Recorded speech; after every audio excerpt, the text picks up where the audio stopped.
So imagine this situation. You were slightly overweight or just wanted to lose a few pounds, and then you did put in your effort. You counted macros, you portioned your food, you did your workout routine, and then you were successful. Now your family, friends, and your co-workers have noticed your success and they want to know the secret. um, you get excited and then you roll up your sleeves and then you try to explain them all the important things about losing weight or losing fat. And in 20 seconds, you notice that they are no longer interested in whatever you are saying. They have lost all the interest. While I would like to blame people, a lot of their opinions, expectations have been shaped by news, by magazines. You go to grocery store in the checkout aisle, you shed 20 pounds in 10 weeks or something like that. You hear about things like they just want to tone up, like whatever that means. They want to burn the stomach fat by doing like 100 crunches every day, and then after 3 days they are not able to get out of bed or not stand for like half an hour because their abs are extremely sore. Or like they want to use like essential oils or I don't know, like honey or some kind of different herbs and spices to burn the belly fat, but none of them work. They have been trying it for a very long time. So I wouldn't say that these things do not work. It's just that I haven't seen any evidence which says that it actually works, or some kind of meta-analysis which can actually figure out that there is some kind of correlation, like non-trivial statistical relevance. Now, if you have been approached by someone, my suggestion is to first stay away from giving advice, to be very honest. Most of the people, they will not listen to your advice in the first place. Now, this leaves us to a very small section of society whom we just cannot ignore. These are people like our family members, our friends, close friends, or someone who is very close to our heart. We want to see them succeed. And this video, the rest of the video, would be dedicated primarily how I have managed to help some of my friends and family members in making some changes in the lifestyle, and which have yielded some positive results. I would not say it has been revolutionary, but some positive results. So now, talking about your friends, family, and someone close to you, my first advice would be to not get preachy. Don't tell them what to do, because most likely or not, they are subconsciously not looking for a hard solution. They are subconsciously thinking that you might give them a magical potion, a magic tonic, which can cure all the problems. And we know this kind of thing does not exist. And if you tell them something which they are not expecting, they will immediately lose interest. This happens a lot of time. So now, when you cannot give them a lecture, what are you going to do? For me, what I do is I want them to walk through their own belief structure. Instead of telling them this is right, this is wrong, first, most important thing, don't tell them that what you believe is wrong, this is not very conducive to your relationships too. It could be something like, tell me how much do you eat in a day? Or it could be thing like, do you know how much you're supposed to eat in a day? Or it could be things like, could you tell me how much rice you eat in a day? Or it could be things like, do you eat peanut butter? They were like, yes, I eat it. You can ask them, okay, how much do you eat? So they might say like something like 1 tablespoon. So like, can you show me how much is 1 tablespoon? There is some chance that they would say, no, I don't really eat that much. And you shouldn't probably say something like, no, you're wrong.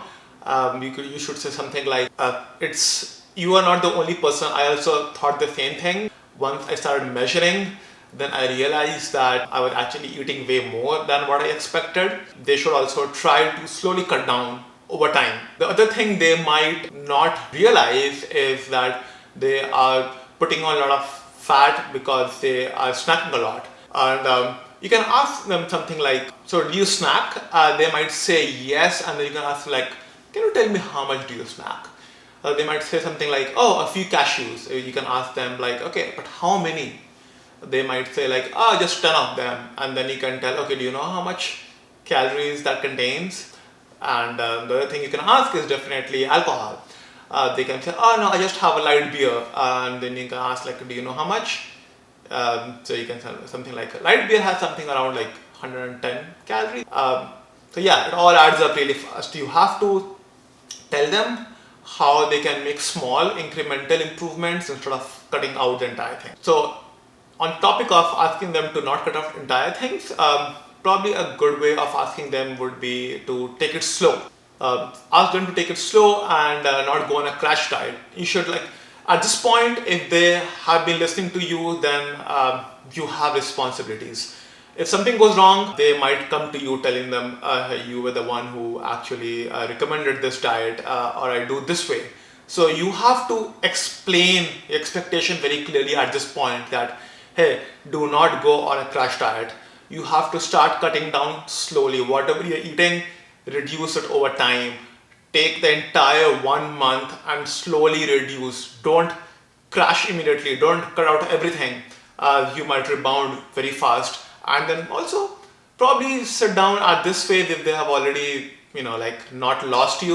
You can try explaining them that how it is very important to create habits, making sure that whatever changes they're making is actually sustainable. They're not going on like 7 days salad cleanse or juice cleanse, and when they stop that, they might gain all those weight back, which is probably about a weight at this point. Next up, after 1 month, imagine if they actually ended up losing some weight. At this point, you might try to explain them to start looking into eating slightly more healthier, something like telling them about food groups like whole grains, fruits, legumes. The first 1 month, I would probably advise against telling them to cut out food, because too many things, changing too many things, and then the whole thing would crash and burn. So initially, it should just be about reducing whatever they're eating and then improving whatever they are eating. And then the third stage, which is very important to me, is to figure out how they can make this a habit. It doesn't have to be chronic dieting for the rest of the life, but it could be something like healthy eating, making sure you're eating food which actually fills you up, and also knowing when to stop. Now, like, look forward like 4 months. If they are still in touch with you and doing things properly, at this point, probably, I guess, you should introduce them to things like weighing your food, counting your macros, and all those things which require immense discipline. At this point, if they have lost some weight, hopefully fat, then they would be interested in taking it to the next level. Maybe, maybe not. They might want to actually look really good, and like in a summer on a beach. At this point, you have to help them. If they ask for help, only then probably not going to lecture them again. So yes, this is pretty much all. I think at every point you have to put out a lot of disclaimers telling them not to do this, so that it doesn't come back and bite you, because they are someone you really care about. You want to make sure that a relationship remains in good terms. So yeah, if you have any disagreements, please let me know. I'm pretty sure that there would be some mistakes in my approach, even though it has worked for me. Sometimes there can be a lot of other changes which can be made to make it even better.